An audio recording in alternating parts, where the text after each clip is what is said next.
നമസ്കാരം. ഞാൻ മൊയ്തീൻ ഷാ വിഷനിലേക്ക് എല്ലാവരും ആത്മാർത്ഥമായി സ്വാഗതം ചെയ്യുന്നു. ബഹുമാന്യരെ,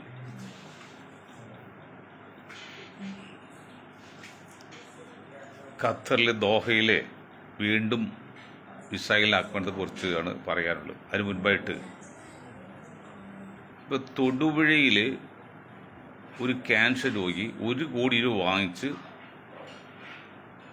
1 കോടി രൂപ പറഞ്ഞ് 70-80 ലക്ഷം രൂപ വാങ്ങി ആ പെൺകുട്ടി മരിച്ചു. എന്തോ ഒരു ഗുളിക കഴിച്ചപ്പോഴേ 6 കിലോ ഉണ്ടായത് 95 കിലോയിൽ വർദ്ധിച്ചു. അപ്പോൾ കേസും കൂടെയാണ്. എൻ്റെ മണ്ട ശിരോമണികളായ രക്ഷകർത്താക്കളെ, രോഗിയുടെ കൂട്ടിരിപ്പുകാരെ,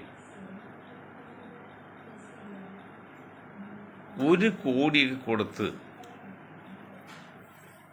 ഒരു ഉറപ്പുമില്ലാത്ത ചികിത്സയ്ക്ക് വേണ്ടി നിങ്ങൾ തുനിയുന്നത് ബുദ്ധിപൂർവ്വമാണോ ചിന്തിക്കണ്ടേ?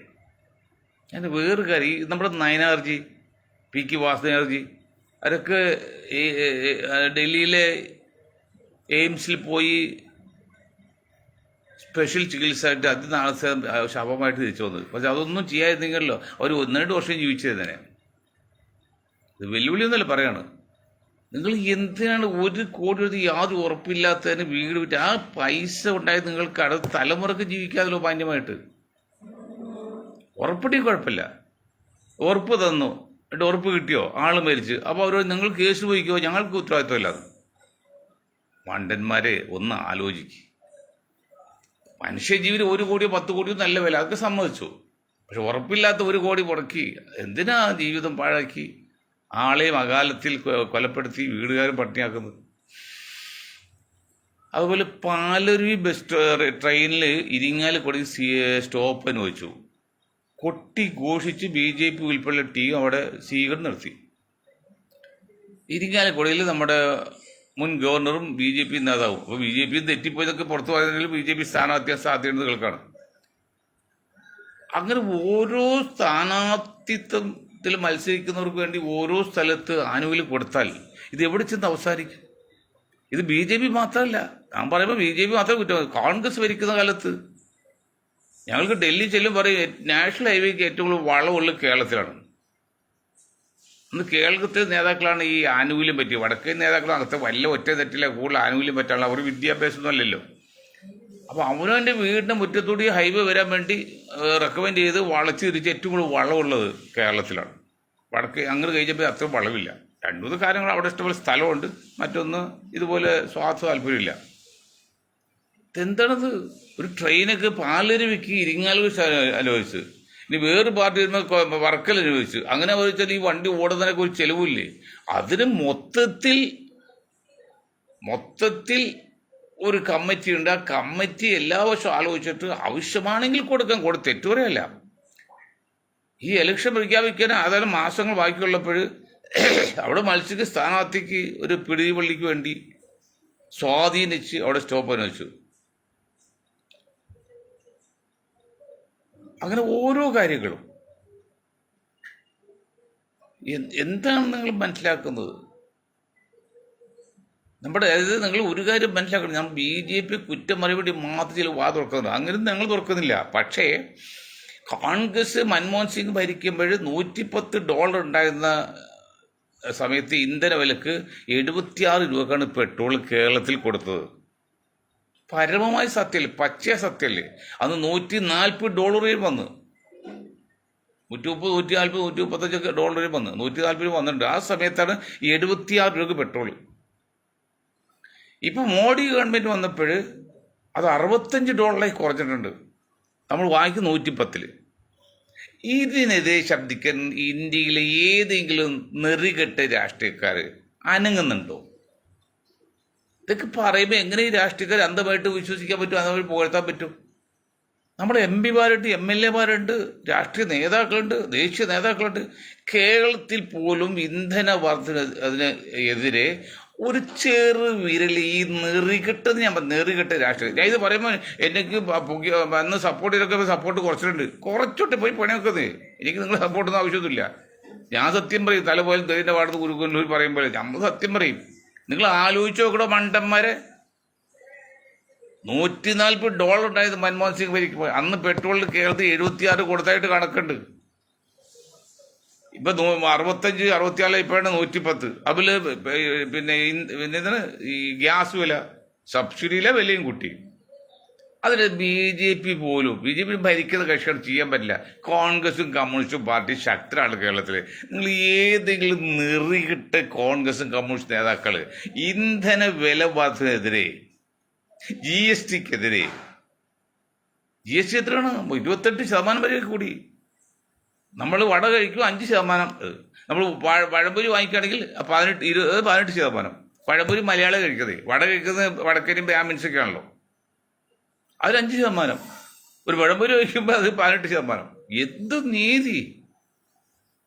ആരെന്താ മിണ്ടാത്തത്? നമ്മുടെ IBയുടെ MP സാറുണ്ട്, മറ്റു സാറുണ്ട്, മറിച്ച സാറുണ്ട്, എല്ലാം ഉണ്ടല്ലോ. ഇതിൽ PP തങ്കച്ചന്റെ ശവകടക്ക് പോയി രണ്ടുപേരും ദുഃഖിച്ച് നിൽക്കുകയാണ് ഞാൻ കാണുന്നത്. സതീശൻ ഉണ്ടായി, AB ഉണ്ടായി. അതൊക്കെ നല്ല കാര്യം. നിങ്ങൾ എന്തോ ഇന്ധന വിലക്കെതിരെ പോയി ശബ്ദം ഉണ്ടാക്കാത്തത്? കമ്മ്യൂണിസ്റ്റും ചോദിക്കുക തന്നെയാണ്. ഇവിടെ BJP 50 രൂപക്ക് ഇന്ന് പെട്രോൾ കൊടുക്കുമെന്ന് പറഞ്ഞ് സമരം നിർത്തി കാളവണ്ടി ഓടിച്ച് നടന്നല്ലോ ശോഭാ സുരേന്ദ്രനും മറ്റേ സുരേന്ദ്രൻ്റെ ഒക്കെ. അതിനുശേഷം ഒരു ശബ്ദമെങ്കിലും, ഒരു പ്രതിഷേധമെങ്കിലും, ഒരു പത്രപ്രസ്താവനെങ്കിലും കണ്ടിട്ടുണ്ടോ? പത്രം കണ്ടോ? ഇന്ധന വില വർധനയെതിരെ ഈ ഏതെങ്കിലും രാഷ്ട്രീയ പാർട്ടികൾ ഒരു പ്രതിഷേധ സമരം വേണ്ട, പ്രതിഷേധ പ്രസ്താവന കൊടുത്തിട്ടുണ്ട്? ഈ സതീശൻ കൊടുത്തിട്ടുണ്ടോ?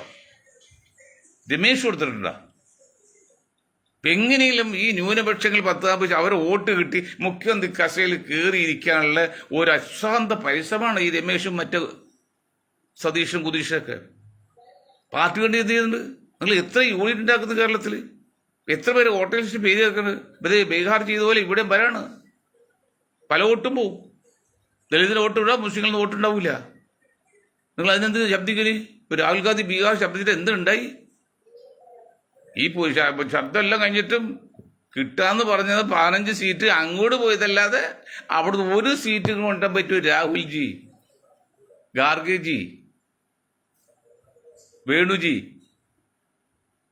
രാജസ്ഥാനിൽ സീറ്റ് BJP കൊടുത്തിട്ട് പോകുന്നില്ലേ?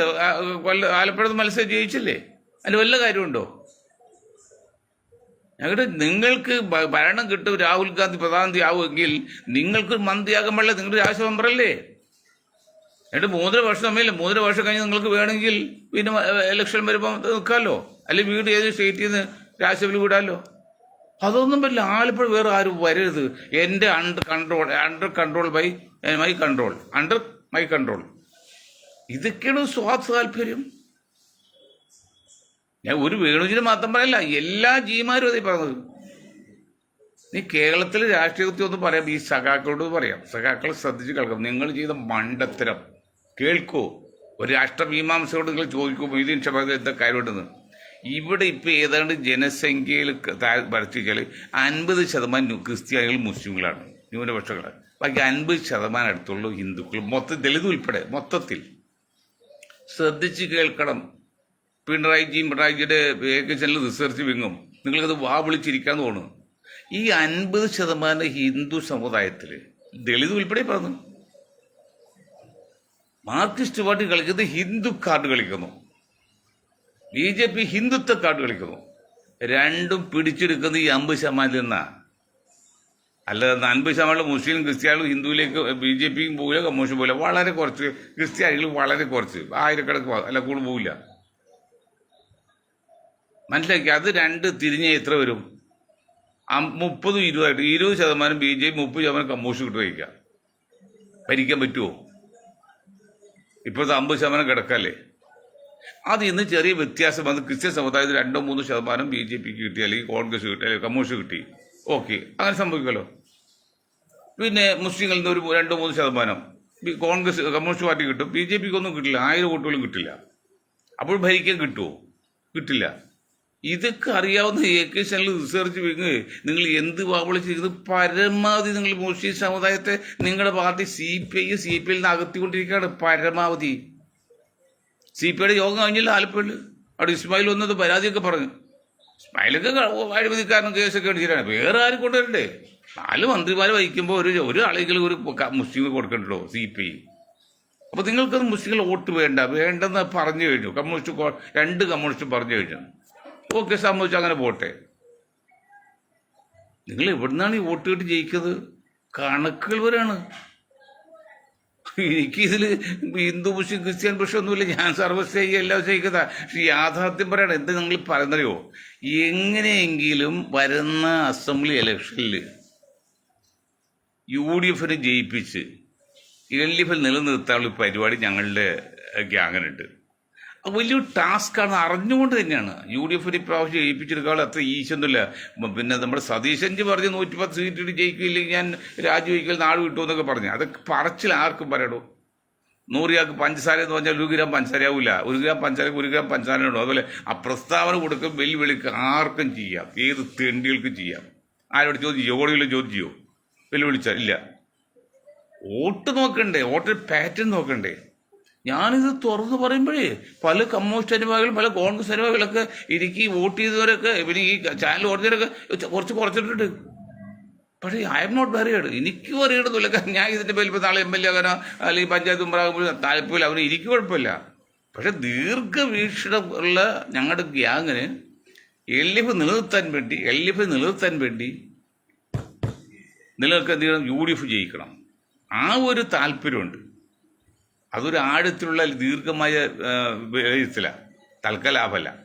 അത് വെച്ച് നോക്കുമ്പോൾ UDF സാധ്യതകൾ അത്ര അങ്ങോട്ട് ഭൂഷമല്ല, അല്ലെ അത്ര അങ്ങോട്ട് ഈസി അല്ല. അത് രണ്ട് കാരണം ഞാൻ പ്രത്യേകം പറയാം. ഈ സതീഷിനോട് പറയണം, എനിക്ക് സതീഷ് ബഹുമാൻ്റെ നേതാവായിട്ട് ഞാൻ അംഗീകരിക്കണം. സതീശൻജി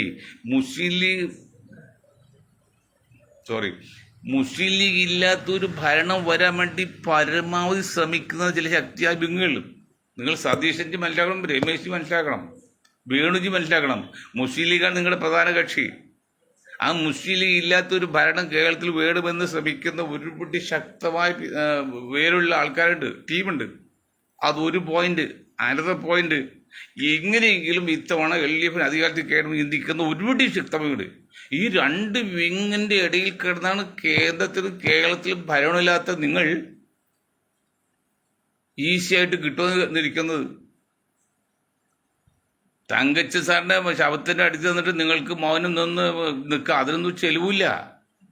പക്ഷെ വോട്ട് പെട്ടിയിൽ വീടിക്ക് ചെലവുണ്ട്. ഒരു പണിയെടുക്കണം, യൂണിറ്റ് വർക്ക് ചെയ്യണം. ഞാൻ പറഞ്ഞല്ലോ, തൃശ്ശൂർ ഇത്രയും വോട്ട് കഴിഞ്ഞ അഴിമതി നടത്തിയെന്ന് പറഞ്ഞിട്ട് ഒരു വോട്ടിൽ നിങ്ങൾ വെല്ലുവിളിച്ചോ, ചലഞ്ച് ചെയ്തോ? ഇലക്ഷൻ എത്ര നാളെ ഒരു വർഷം കഴിയപ്പെട്ടില്ലേ? ബീഹാറിൽ എവിടെയാണ് നിങ്ങൾ കേസ് കൊടുത്തത്? അതാ ഇലക്ഷൻ മുമ്പ് ചോദിക്കുന്നത്. ഈ ഇലക്ഷൻ തന്ന സമയത്ത് നിങ്ങൾ ബൂത്തിൽ ആളില്ലേ? പരിചയമില്ലാത്ത ഒരാൾ വന്ന് വോട്ട് ചെയ്യുമ്പോൾ നിങ്ങൾ ചോദിക്കാൻ പറ്റും. ഒരു വോട്ട് നിങ്ങൾ ചലഞ്ച് ചെയ്തോ? ഒരു വോട്ടെങ്കിലും അതിങ്ങനെ ചലഞ്ച് ചെയ്യണത്.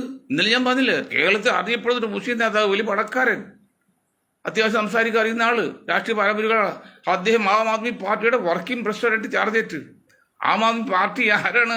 ബി ജെ പി അധികാരത്തിൽ കയറ്റാൻ ശ്രമിച്ച വൻ ശക്തികളിൽ ഒരു ശക്തിയാണ് ഈ പറഞ്ഞ ആം ആദ്മിയുടെ അയാളും ആ ഉറക്കം നോങ്ങിയ നേതാവും. അതുപോലും മനസ്സിലാക്കാതെ നമ്മൾ പിന്തുണയും കൊടുത്ത് ആയുധങ്ങളും മുടക്കല്ലേ? ഇതാണ് ബുദ്ധിയുള്ളവർ ഇങ്ങനെയാണ്. പിന്നെ ബുദ്ധിയില്ലാതെ പറഞ്ഞത് ഇങ്ങനെയാണ്. ഈ പിന്നൊക്കെ ഇങ്ങനെയാണ് ഈ LDF UDF നേതാക്കൾ, പലരും മണ്ട ശിരോമണികൾ. നിങ്ങൾക്ക് സമയത്ത് സ്വന്തമായിട്ട് പാർട്ടി ഉണ്ടാക്കി നോക്കാമല്ലോ. നിങ്ങൾ പണമില്ലേ, പ്രതാപമില്ലേ? ആ പണം നിങ്ങൾ കൊടുക്ക്, ഒരു പാർട്ടി ഉണ്ടാക്ക്. 10 ആൾ കിട്ടാനും എതിരേക്കൂലല്ലോ. ഇത് നിങ്ങൾ കൈ പൊക്കുന്ന ഓരോന്നും BJPക്ക് അനുകൂലമായിട്ടവരാണ്. ആളുടെ പേര് എനിക്ക് അത്ര ബന്ധപ്പെട്ട ആളാണ്, അത് പേര് പറയുന്നില്ല. കേരളത്തിൽ അറിയപ്പെടുന്ന നേതാവെന്ന് പറയാം, മുസ്ലിം നേതാവെന്ന് പറയാം. അതിന് ഇപ്പോഴത്തെ ആം ആദ്മിയുടെ സംസ്ഥാന വർക്കിംഗ് പ്രസിഡന്റ് നിസ്സാര പോസ്റ്റാണത്. എന്താലോചിച്ചിട്ടാണ് അതിൽ എല്ലാം വിട്ടിറങ്ങ് ജനതാദൾ എന്ന് പ്രവർത്തിച്ച ആൾ പെട്ടത് പോയത്. അപ്പോൾ അവർക്കും ചില താല്പര്യങ്ങളായിരിക്കാം, അല്ലെങ്കിൽ ആരെങ്കിലും സ്വാധീനിച്ചു കാണും, അല്ലെങ്കിൽ അതിൽ ഭീഷണിപ്പെടുത്തി കാണും. പണമുള്ള ഭീഷണിപ്പെടുത്തുള്ളൂ, അല്ലാത്തവരെ ഭീഷണിപ്പെടുത്താൻ എന്ത് കാര്യം? അപ്പം അതുകൊണ്ട് കോൺഗ്രസ് വളരെ ശ്രദ്ധിക്കണം, കമ്മ്യൂണിസ്റ്റ് പാർട്ടി ശ്രദ്ധിക്കണം, അല്ലെങ്കിൽ അപകടമാണ്. CPIയുടെ പോക്ക് വളരെ മോശമാണ്. ഇവിടെ നിങ്ങൾക്ക് എവിടെയാണ് വോട്ട്? ഞാൻ CPIക്ക് എവിടെ വോട്ട് ഇത്ര നാൾ കിട്ടിക്കൊണ്ടിരുന്നത്? ആര് വോട്ട് കിട്ടിയാണ് നിങ്ങൾ ജയിച്ചുകൊണ്ടിരുന്നത്? ആര് വോട്ട് കിട്ടിയാണ് LDF ഭരിച്ചുകൊണ്ടിരുന്നത്? ഇല്ലേ, അറബിക് സർവകലാശാലക്ക് വേണ്ടി 4 പ്രാവശ്യം വടക്കൻ ഇന്ത്യയിൽ മുസ്ലിങ്ങൾ കേരളത്തിൽ സമരം ചെയ്തപ്പോൾ, വടക്കൻ കേരളത്തിൽ മുസ്ലിങ്ങൾ സമരം ചെയ്തപ്പോഴേ ഈ കോൺഗ്രസ് നേതാവ് കുഞ്ഞാക്കായും സ്പോക്കൺ ഇംഗ്ലീഷ് ബഷീറൊക്കെ ഉണ്ടല്ലോ, കളിയാക്കി വിട്ട്, ചെയ്തിൽ മാത്രം ദ്രോഹിച്ചു. ആ വൈരാഗ്യം ഇപ്പോൾ മനസ്സിലായി. അങ്ങനെ വന്നുകൊണ്ടാണ് ഒരു 2% വോട്ട് മാറിയതുകൊണ്ടാണ് കഴിഞ്ഞ പ്രാവശ്യം 2 പ്രാവശ്യവും LDF 99-80 സീറ്റ് കിട്ടിയത്. അല്ല, ഇവിടെ LDF വളർന്നിട്ടൊന്നുമില്ല. വളർന്നത് മാത്രമല്ല താഴോട്ട് പോകാണ്. അത്ര കണ്ട് മോശമാണ് LDFിന് ഭരണം. LDF ഇപ്പോഴും നേതാക്കളുടെ ചുറ്റുപാട് കോൺഗ്രസ് കുറ്റപ്പെടുത്തി ബ്ലാക്ക് മെയിൽ ചെയ്ത് കുറച്ച് വോട്ട് പിടിക്കാൻ ശ്രമിക്കുന്നത്. അതൊന്നും മുഴുവൻ ശരിയൊന്നുമില്ല. എനിക്ക് കോൺഗ്രസ് മുന്നോളമൊന്നും അല്ലേ പറഞ്ഞത്. അങ്ങനെ അഴിമതി ആരോടും വരാൻ പാടില്ല. നമ്മൾ തെറ്റ് ചെയ്യില്ലെന്ന് മാത്രമല്ല, തെറ്റ് ചെയ്യുന്നില്ലെന്ന് ബോധ്യം വരികയും ചെയ്യണം. അത് നേതാക്കളുടെ ചുമതലയാണത്. ഞാൻ ജോസഫ് സാറിൻ്റെ കാര്യം പറഞ്ഞില്ലേ, ബസ്സിൽ വിമാനത്തിൽ വെച്ച് ചീച്ചയെ പിടിച്ച കേസ് ഞാൻ പേരെടുത്തവരാണ്. 10-90 വയസ്സാണ് ഇളെ നിർത്താൻ വേണ്ടി ആവശ്യം. അങ്ങനെ ജോസഫ് സാറിൻ്റെ പേരിൽ അങ്ങനെ ആരോപണം വരാൻ പാടില്ല. പിടിച്ചോ ഇല്ലെന്നുള്ളതല്ല, അങ്ങനെ ആരോപണം വരാൻ പാടില്ല. അതാണ് ശ്രദ്ധിക്കേണ്ടത്. അതുപോലെ ദിലീപിൻ്റെ കാര്യം തന്നെ പറഞ്ഞു. ഇന്ത്യയിലെ ആദ്യത്തെ സിനിമ ആൻഡ് സീരിയൽ വ്യൂവേഴ്സ് അസോസിയേഷൻ്റെ പ്രസിഡന്റിൽ പറയാണ്, ദിലീപിനോട് അന്ന് ഞങ്ങൾ പറഞ്ഞു, ദിലീപ് സാർ ഞങ്ങൾക്ക് നിങ്ങളോട് ഇഷ്ടമില്ല, നിങ്ങൾ ചെയ്തും പറയുന്നില്ല, പക്ഷെ അങ്ങനെ ഒരു ആരോപണം നിങ്ങളുടെ പേരിൽ വരാൻ പാടില്ലായിരുന്നു. അവിടെയാണ് ഓക്കെ. ഇക്കാര്യം ഞാൻ നിർത്താൻ സമയത്ത് 15 മിനിറ്റ് കൂടെ ഉള്ളൂ. അടുത്ത നമുക്ക് ഇസ്രായേലിലേക്ക് എടുക്കാം. ഇന്നലെ ഞങ്ങൾ പറഞ്ഞേ, കഴിഞ്ഞ ആഴ്ച ഞങ്ങൾ പറഞ്ഞേ 79 രാജ്യങ്ങളിൽ അമേരിക്കയുടെ സപ്പോർട്ട് സെക്യൂരിറ്റി നിൽക്കുകയാണ്, അതൊക്കെ എപ്പോഴും തിരിച്ചടിക്കാമെന്ന്. ഇന്നിപ്പോൾ ഇസ്രായേലിലെ ഉന്നതമായ ഒരു ആൾ പറയാമെന്ന്, മക്കോ മദീനും ഞങ്ങൾ ശുദ്ധീകരിക്കുന്നു. ഞങ്ങൾ ശുദ്ധീകരിക്കുമെന്ന് പറഞ്ഞാൽ എന്താണ്ടോ അർത്ഥാന്? ഇസ്ലാം മത വിശ്വാസം പേര് മാറ്റിയിട്ട് വെള്ളമൊക്കെ തെളിച്ചിട്ട് യഹൂദ മതത്തിൽ ക്രിസ്ത്യൻ മതം ആക്കുന്ന ഇതിപ്പോൾ ഇനി പറയാനുണ്ടോ? എന്നിട്ട് എന്ത് കാട്ടറബികൾ എന്ന് പറഞ്ഞ വിഭാഗത്തിൽ മനസ്സിലാക്കാത്തത്? വീണ്ടും ആക്രമിച്ചു പറഞ്ഞത് കാര്യക്കാരനെ സഹിതം ഞാൻ പറഞ്ഞത്, ഒരു കാരണവശാലും ഇസ്രായേലിലെ സൃഷ്ടി അമേരിക്കയും ബ്രിട്ടനും ഫ്രാൻസുമാണ്. അതുകൊണ്ട് അമേരിക്ക നിങ്ങൾ സംരക്ഷണം തന്നത് ഒരിക്കലും കിട്ടില്ല. കിട്ടില്ല മാത്രമല്ല, നിങ്ങൾ അപകടം ചെയ്യണം. ഞാനിവർ ലളിത ഒരു കണക്കാണ് ഇന്ത്യയിൽ. അത് നിങ്ങൾ തെറ്റിദ്ധരിക്കുകയും ചെയ്യണ്ട. ഇന്ത്യയിൽ ലളിത ഉണ്ടാകാണ്ട് ഹിന്ദു മുസ്ലിം പറയുന്നത്, അത് ശരിക്കല്ല, ഗ്രൂപ്പ് വ്യത്യാസമൊക്കെ ഉണ്ട്. എങ്കിലും അവിടെ ലഹള നടക്കുന്ന സ്ഥലങ്ങളിലെല്ലാം മുസ്ലിം സമുദായങ്ങൾ ജയിച്ചു വരുന്നുണ്ട്. പക്ഷെ ജയിച്ചു വരുന്നത് പിന്നെ ആമാട് പാർട്ടി അല്ല ആമാട് റിസർവ് പോലീസ് പട്ടാളം വരും. അവിടെ വന്നിട്ട് വട്ടം നിൽക്കും. തോറ്റു കാണുമ്പോൾ അവർ വട്ടം നിന്നിട്ട് മുസ്ലിങ്ങളെയൊക്കെ വയ്ക്കാൻ കൂട്ടുവെക്കും. അങ്ങനെയാണ് ജയിച്ചു പോകുന്നത് പല സ്ഥലത്തും. അതെ, ഞാൻ ഈ പുണ്യവാളനായ രാജീവ് ഗാന്ധി ഉള്ളോ, രാഹുൽ ഗാന്ധി അച്ഛൻ പുണ്യവാള ആൾ കുഴപ്പക്കാരൻ, വലിയ കുഴപ്പം ചോദിച്ചു. പക്ഷേ ബോംബെയിൽ ഇതുണ്ടായി. എന്നാൽ ബോംബെയിലെ ഇറച്ചിക്കടക്കാരുടെ വല്ല മല്ലന്മാർ ഇറച്ചി വിട്ട് ആരോഗ്യമുള്ളവർ അവർ 10,000 പേര് ഇറങ്ങിയിട്ട് ഒരു പൂശമല്ലോ, തോറ്റ് ഒപ്പിട്ടുപോയി. അപ്പം ഇറങ്ങി രാജീവ് ഗാന്ധി ഡൽഹിയിൽ പറന്ന് പട്ടാളത്തിറക്കി സംരക്ഷണം കൊടുത്തത്. അതുപോലെയാണ് ഇസ്രായേലോട് യുദ്ധം ചെയ്യാൻ അറബികൾ ധാരാളം മതിയെന്ന്. പക്ഷെ അമേരിക്കയോടും ബ്രിട്ടനും ഫ്രാൻസ് ചെയ്യുന്നുള്ള മുന്നേ യുദ്ധം ചെയ്യാൻ അറബികൾ പോരാ എന്ന് ആദ്യമായിട്ട് പറഞ്ഞ മൊയ്തീൻ ഷാ അല്ല, ഈജിപ്ഷ്യൻ പ്രസിഡന്റ് അൻവർ സാദത്താണ്.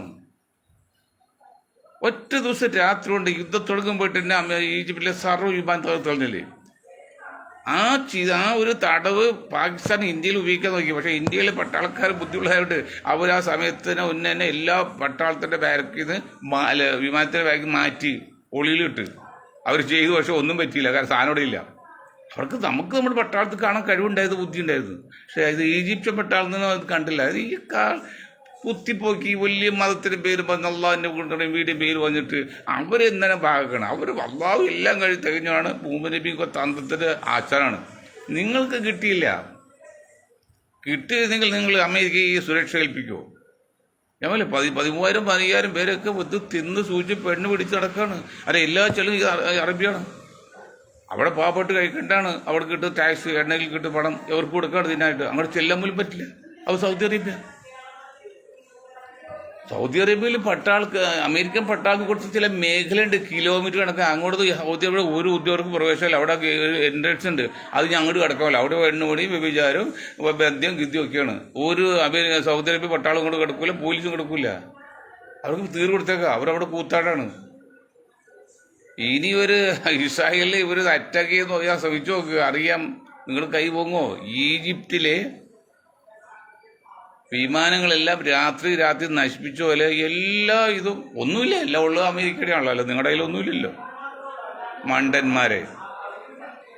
നിങ്ങളിൽ പണം ഉണ്ടായില്ലേ? ബുദ്ധിച്ച് കുറഞ്ഞ പണമുണ്ടല്ലോ, നിങ്ങൾ കണ്ട് പഠിക്കണമെന്നേ. ഞാൻ വീട്ടിൽ പറയണം, അഭിമാനത്തോട് പറയണേ. ആ നോർത്ത് കൊറിയയിലെ കിങ് 38 വയസ്സുള്ളതേ പയ്യൻ, അവനൊക്കെ അമേരിക്ക പോയിട്ട് പൂജിക്കാണ്, അല്ലെങ്കിൽ പേടിച്ച് നിൽക്കാണ്. എടോ നിങ്ങൾ എത്രയുണ്ട്? 200 കോടിയോളം ഇല്ലേ, 10 രാഷ്ട്രങ്ങളില്ലേ? നിങ്ങൾ എന്താണ് ഇത്രയും കാലം, 2ാം ലോകമഹായുദ്ധത്തിന് ശേഷം നോക്ക്, 45 പേര് എത്രയായി? 55 75 വർഷമായില്ലേ? 80 വർഷമായി. 80 വർഷം നിങ്ങൾ നീണ്ട കാലുകൾ കിട്ടിയില്ലേ? ഇന്ത്യയിൽ മുസ്ലിം ലീഗിന് കിട്ടിയ 80 വർഷം, അറേബ്യൻ കൺട്രീസിൽ അറബി നാടുകൾക്ക് അവർക്ക് കിട്ടിയ 80 വർഷം. ഈ മണ്ടന്മാർ, ഇവിടുത്തെ ലീഗ് ഉൾപ്പെടെ മണ്ടന്മാരും അവിടുത്തെ അറബികൾ മണ്ടന്മാർക്ക് എന്തെങ്കിലും ഭൗതികമായിട്ട് കുറച്ച് പണം ഉണ്ടാക്കി നല്ലത് നിങ്ങൾ പിടിച്ചു നിൽക്കാൻ പറ്റുമോ?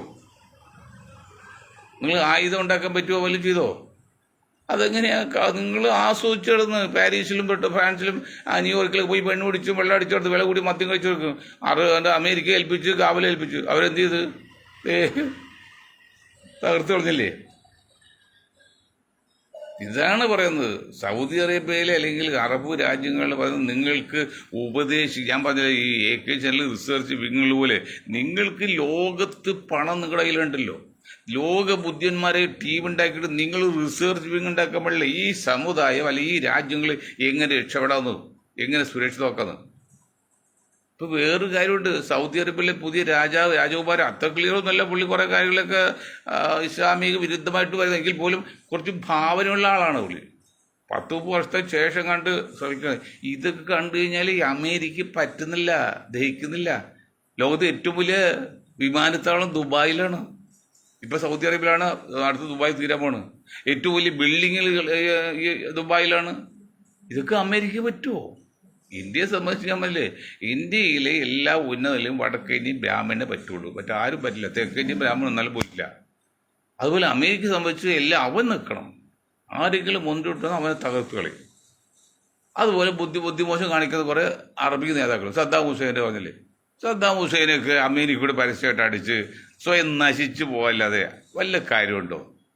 അല്പം അകൽച്ച വാഴ്ച മതിയാന്ന്, നേരിട്ട് നിൽക്കാതെ. അത് ലിബിയ കുറച്ചുകൂടി അഡ്ജസ്റ്റ് ചെയ്യണ്ടേ? ഏതോ നിങ്ങൾ വിശ്വസിക്കുന്ന മതം ഇസ്ലാമല്ലേ? ഞാനും തന്നെയാണ്. അവിടെ പ്രവാചകൻ, നിങ്ങളുടെ അന്ത്യപ്രവാചകൻ മുഹമ്മദ് നബിയിലെ നിങ്ങളുടെ നേതാവ്, ഭൗതിക നേതാവ്, അദ്ദേഹം എന്താ കാണിച്ചത്? അത് യുക്തിയല്ലേ, കുബുദ്ധിയല്ല. യുക്തിയും കുബുദ്ധിയും വ്യത്യാസമുണ്ട്. നല്ല യുക്തി ഏത് തന്ത്രമാണ്, അത് കാണിക്കാം. മറ്റ് കുതന്ത്രം അത് കൊള്ളൂല്ല, അത് ഇസ്ലാം വിരുദ്ധമാണ്. തന്ത്രജ്ഞനിലെഴുതുന്ന പ്രവാചകൻ, അക്ഷരാഭ്യാസം ഇല്ലാതെ നിങ്ങളും ഞാനും വിശ്വസിക്കുകയും പറയുകയും ചെയ്യുന്ന പ്രവാചകൻ നിരക്ഷരനായിരുന്നു, ലോകം അംഗീകരിച്ചാണ്. ആ മനുഷ്യൻ ഇന്നലെ ഇത്രയും മോഡേൺ ചിന്താഗതിയൊക്കെ വന്നത്. 1500 വർഷം മുമ്പ് പല കാര്യം ഇന്ന് ശാസ്ത്രജ്ഞന്മാർക്ക് പോലും പിടുത്തം കിട്ടണില്ല. അത് അല്ലാഹു ഇറക്കി കൊടുത്താണ്. എന്നാലും ആ മനുഷ്യന് ആ മതവിശ്വാസം, ആ യുക്തി കാണിക്കായിരുന്നല്ലോ, ആ തന്ത്രം നിങ്ങൾക്ക് കാണിക്കായിരുന്നല്ലോ. ഈ അമേരിക്കയെ കൊണ്ട് ചാതി ഏൽപ്പിച്ചതേ കൊണ്ട് ഇല്ലെങ്കിൽ ഇല്ലെന്നില്ലുള്ളൂ. അപ്പോൾ എന്താണ്, അമേരിക്കയുടെ പഴഞ്ചിലെന്ന് പട്ടിയെ കൊന്നതിന് ശേഷം, കൊന്നതിന് ശേഷം തേപ്പെട്ടി പേരിടും, പിന്നെ ഒന്നും പറയാൻ പറ്റില്ല. ഇപ്പോൾ നമ്മളെ കുഞ്ഞാലി വരുമ്പോൾ ബ്രാൻഡി ഷോപ്പിന് മുമ്പിൽ ചത്തു കിടന്നു, മരിച്ചു കിടന്നു. നേരെ വെളുത്തപ്പോൾ അതാണ് വാർത്ത. എന്നോട് നല്ല കുഴപ്പമുണ്ടായി പോകാൻ സത്യം തന്നെ അവരെ കൊന്ന് അവിടെ കൊണ്ടിട്ടാണ്. അതുപോലെ അമേരിക്കയിൽ നിന്ന് ഒരാൾ കൊന്ന ശേഷം അവൻ തീവ്രവാദിയാണ്, അല്ലെങ്കിൽ പട്ടി കൊന്ന് പേപ്പട്ടിയാന്ന് ഇടമില്ല. അങ്ങനെ ചെയ്തല്ലേ നിങ്ങൾ ഈ ശത്രു ഉണ്ടാക്കിയിട്ടില്ല. ആ ശത്രുവിൽ നിന്ന് രക്ഷപ്പെടാൻ വേണ്ടിയല്ലേ നിങ്ങൾ അവരെ കയറ്റിയത്. ബുദ്ധിയുടെ അംശം ഉണ്ടെങ്കിൽ, ഞാൻ ഇന്നലെ 2 കാര്യം പറഞ്ഞല്ലോ. വീട് കാവലേൽപ്പിക്കുന്ന ഒരു സെക്യൂരിറ്റി തന്നെക്കാൾ 4 ഇരട്ടി ശക്തിയുള്ളു, അവൻ തിരിച്ചടിച്ച് എന്ത് ചെയ്യും? അതുപോലെ SI പോലീസ് അസോസിയേഷൻ വന്നപ്പോഴേ തന്നെക്കാൾ ശക്തിയുള്ള കള്ളനെ പിടിക്കാൻ പോകുമ്പോൾ നിങ്ങൾ തിരിഞ്ഞെന്നാൽ ഞാൻ തല്ലുള്ളൂ എന്ന് പറഞ്ഞാൽ ഇതൊക്കെ നിങ്ങൾക്കും ബാധകല്ലേ? ഇസ്രായേലിനെ സൃഷ്ടിച്ച് ഇസ്രായേൽ സംരക്ഷകരായ അമേരിക്ക നിങ്ങൾ കാവലേൽപ്പിച്ച് കള്ളൻ തന്നെ കാവലേൽപ്പിച്ച് തുല്യല്ലായിരുന്നു. ഇപ്പോഴും ഇത്രയും സമയം ഉണ്ടായിട്ട് ദിവസങ്ങൾ കഴിഞ്ഞാൽ ഇപ്പോഴും ഞായറാഴ്ച ആലോചിക്കാൻ പോണ് എന്ത് പറയണമെന്ന്. എന്തിനാണോ ഇത്രയും ലേറ്റസ്റ്റ് ചിന്താഗതിയുള്ള ആധുനിക സംവിധാനമുള്ള ലോകത്ത് നിങ്ങൾ ഒരാഴ്ച എടുക്കുന്നത്? വിത്തിൻ അവേഴ്സ്, മണിക്കൂറിനുള്ളിൽ നിങ്ങൾ തീരുമാനം പറയായിരുന്നു. വിത്തിൻ അവേഴ്സ് പറ്റും. ഇപ്പം പറ്റും. ഞായറാഴ്ച, ഇന്ന് വെള്ളിയായിട്ടുള്ളൂ, ഇനി ശനി ഇടവുണ്ട്, അപ്പോഴൊക്കെ വീണ്ടും അക്രമം നടത്തും. ഇവിടെ എന്താ കളിക്കുന്ന ഞാൻ നിർത്താം. കാരണം ഇതൊരു മനഃശാസ്ത്ര കൂട്ടായ്മയാണ്. അമേരിക്കയെ സംബന്ധിച്ച് മക്കത്തും മദീനയിലും അതുപോലുള്ള സൗദി അറേബ്യയിലേക്ക് കയറി അറ്റാക്ക് ചെയ്യണം. അതിനെന്ത് ചെയ്യണം? ഒരു കാരണം ഉണ്ടാകണം. കാരണം എന്താണ്? മുയലിനെ പിടിക്കുന്ന സമയത്ത് സിംഹം എന്താ പറഞ്ഞത്? നീ വെള്ളം കളിക്കുന്നു, ഈ പൊന്നിയായിട്ട് ഞാൻ വന്നിട്ടില്ല. അപ്പം നിന്റെ അപ്പൂപ്പൻ വെള്ളം കലക്കി കാണും. ഏത് അപ്പൂപ്പൻ വെള്ളം കലക്കി കാണുമെന്ന്. അതിൻ്റെ പേരിൽ ആ മുയൽ തിന്നാൻ ശ്രമിച്ചോലുണ്ട്. നിങ്ങൾ എന്തെങ്കിലും കാരണം കാണിച്ച് നിങ്ങൾ എന്തെങ്കിലും കൊള്ളിക്കും, ആ കാരണം പറഞ്ഞ് നിങ്ങൾ അങ്ങോട്ട് കയറും. എല്ലാ കള്ളന്മാരും അത് സോവിയറ്റ് റഷ്യ ചൈനയൊക്കെ ഏൽപ്പിച്ചാൽ അവരെല്ലാം ബിസിനസ് താല്പര്യമാണ്. ഞാൻ ഒരു കാര്യം പറയാം, ഈ മധ്യസ്ഥന്മാരെ കഴുതും പോരും ഏതൊരു മധ്യസ്ഥനും പ്രശ്നം തീർക്കാൻ താല്പര്യം. അവനവരുടെ ആധിപത്യം നിലനിർത്തണം. ഒരു നാടൻ ഗ്രാമത്തിൽ ഒരു മധ്യസ്ഥ വന്നോട്ടെ, അവനും ഒരു താല്പര്യം പ്രശ്നം തീർത്തു പോകാനില്ല. അവിടെ എങ്ങനെ പേര് ഉറപ്പിക്കാതാ. ഇത് ചൈന വന്നാലും റഷ്യ വന്നാലും ഒക്കെ അവർക്കും ബിസിനസ് താല്പര്യമാണ്, ആയിക്കോട്ടെ. എന്നാൽ ഈ അമേരിക്ക അത്ര വഞ്ചന ചെയ്യില്ല. അത് ഞാൻ പറയും, ഇന്ത്യ ഉൾപ്പെടെ രാജ്യങ്ങളെ ഏൽപ്പിക്കുക. ഇന്ത്യ നിങ്ങൾ ഒരുക്കി ചതിക്കില്ല. ഇന്ത്യ ആരെയും ചതിച്ച ചരിത്രമില്ല. ചതിക്കുന്ന വഞ്ചിച്ച ചരിത്രമില്ല. രാഷ്ട്രീയത്തിലൊക്കെ അത് സ്വാഭാവിക ജനാധിപത്യ രാഷ്ട്രീയമല്ലേ, അതുണ്ടാവും. അല്ലാതെ ചരിത്രമില്ല. അതുകൊണ്ട് ഇന്ത്യ ഉൾപ്പെടെയുള്ള കിഴക്കൻ രാജ്യങ്ങളെ സപ്പോർട്ട് വാങ്ങി എത്രയും പെട്ടെന്ന് അമേരിക്കയിൽ പുറത്താക്ക്. ബാക്കി അതാണ് ചെയ്യേണ്ടത്. നിങ്ങളുടെ എല്ലാ രാജ്യത്തു നിന്നും അമേരിക്കയോട് പോകാൻ പറയണം. അപ്പോഴറിയാം മലനും മാധവന്റെ കാര്യത്ത് മല്ലൻ കാണിച്ച പണി. അപ്പോൾ അറിയാം അമേരിക്ക സ്വഭാവം എന്താന്ന്. മനസ്സിലാകണ്ടോ? ഇതിക്കുള്ള എന്ത് പറയാനാ? ദൈവം കാക്കട്ടെ എന്ന് മാത്രമേ എനിക്ക് പറയാൻ പറ്റുള്ളൂ. പടച്ചും കാക്കട്ടെ മാത്രം പറയുള്ളൂ. അതാണ് മുസ്ലിങ്ങളുടെ തോൽവി കാരണം. ഞാൻ പറഞ്ഞല്ലോ, 90% വിജയത്തിലേക്ക് എത്തും. അത് കഴിഞ്ഞാൽ പിന്നെ തവക്കൽതു അലല്ലാഹ്.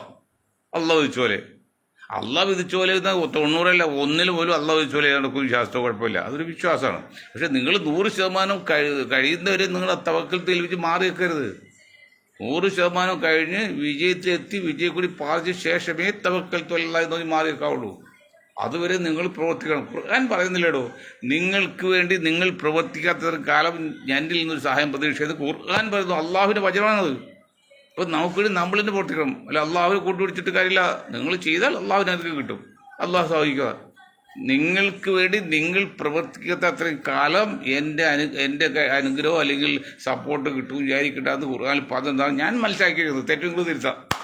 ഇത്രയും കാര്യം പറഞ്ഞുകൊണ്ട് ഞാൻ വാക്ക് നിർത്താൻ നിങ്ങൾക്ക് ഒരായി നന്ദി ചെയ്യുന്നു.